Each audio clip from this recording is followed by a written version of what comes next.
Salam alaikum. Bonjour, bienvenue sur ma chaîne Recettes Faciles Amel. J'espère que vous allez bien. Alors aujourd'hui, on va faire un bon gâteau, hyper facile, hyper vraiment économique, super moelleux, mais on va pas le faire au four, on va le faire à la poêle. Et franchement, quand je le fais, il est vraiment hyper moelleux et très très facile à faire. Donc vous allez voir.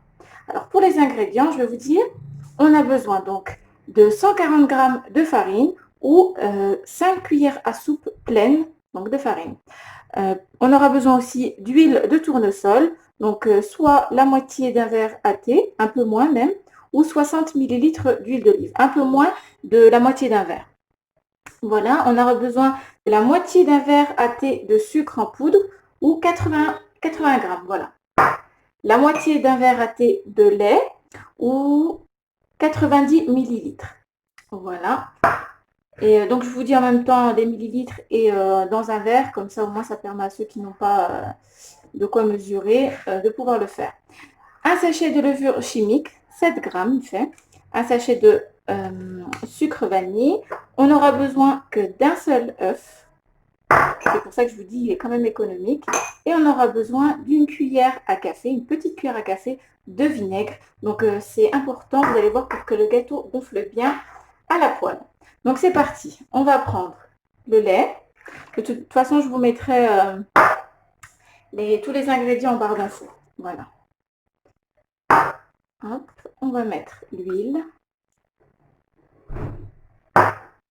l'œuf, voilà, le sucre vanille, voilà. On va déjà mélanger ces ingrédients.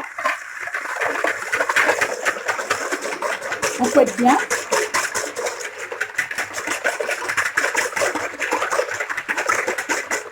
On va fouetter jusqu'à ce qu'on ait des petites gouttes d'or.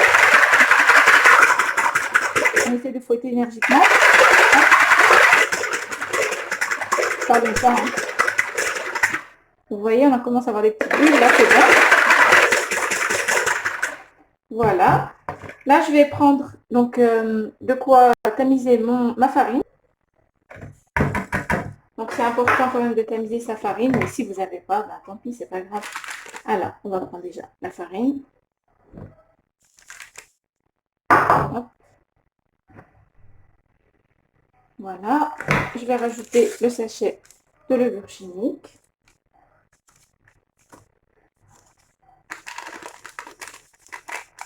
Voilà. Si vous avez les sachets de levure chimique de 14 grammes, la moitié suffit. On va mélanger.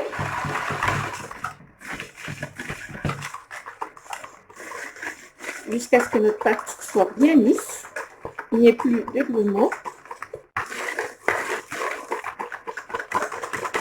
On va rajouter le vinaigre pour avoir un gâteau qui gonfle bien.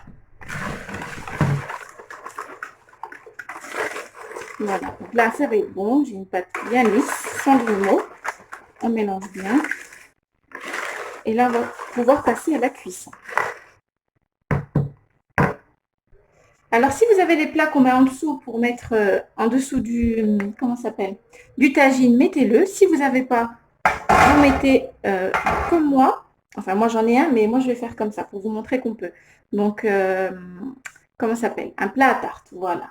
Donc, on va mettre ça et ensuite, on va déposer notre poêle dessus. Pourquoi je fais ça? C'est pour éviter que le gâteau ne cuise trop vite et qu'il brûle en dessous. Donc, qu'il prenne bien le temps de cuire. Donc là, je vais laisser ma poêle chauffer. En même temps, je vais la badigeonner d'un petit peu de beurre ou d'huile.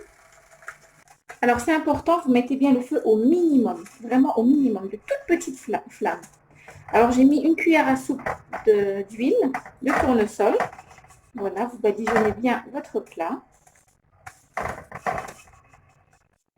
Voilà, quand vous voyez que la poêle commence à être chaude, on va pouvoir verser notre pâte. C'est parti, on va verser. Donc c'est important, badigeonnez bien votre poêle, le feu au minimum. Et vous allez voir, ça ne va pas brûler le gâteau. Il va pouvoir cuire et gonfler.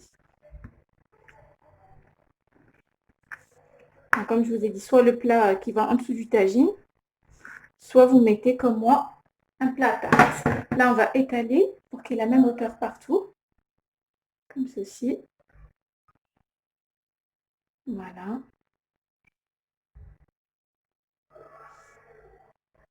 Là, ça va être bon. Et là, maintenant, on va couvrir. Donc, on va couvrir, c'est important, pour que le gâteau puisse cuire un petit peu en haut avec la vapeur avant de le retourner. Et en même temps, on va, donc bien sûr, le feu minimum. Et on va sur... Maintenant que notre gâteau est bien cuit, bien moelleux, par-dessus, je vais mettre, vous pouvez mettre soit du Nutella, soit c'est un jour, ça c'est du Nutella malteser. Vous mettez ce que vous voulez, vous pouvez mettre de la confiture, de fraises, d'abricots, vous voulez mettre des amandes, vous mettez ce que vous voulez. Donc moi, je vais mettre un petit peu de chocolat par-dessus. On va faire délicatement. Voilà.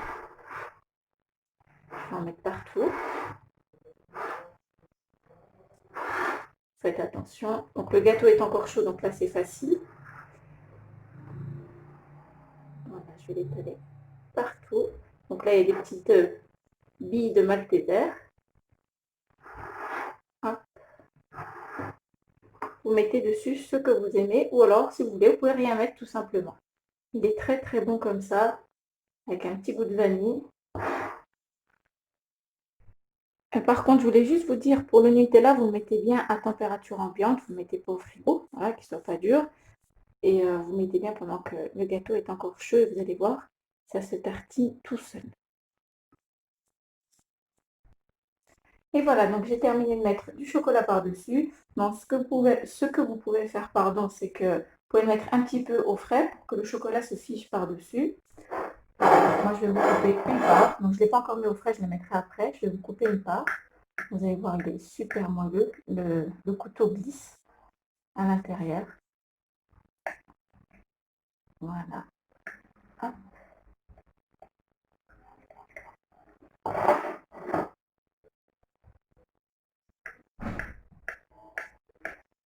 Donc, pour ceux qui n'ont pas de four, vous n'avez plus d'excuses. Voilà. Hop. Je vous rapproche. Donc, regardez comment il est bien moelleux. Franchement, il est super bon ce gâteau. Voilà. Eh bien, j'espère que cette recette vous plaira. N'oubliez pas de liker, de commenter, de vous abonner à ma chaîne, d'activer la petite cloche et je vous dis à très bientôt pour une nouvelle vidéo. Salam alaikum. Au revoir.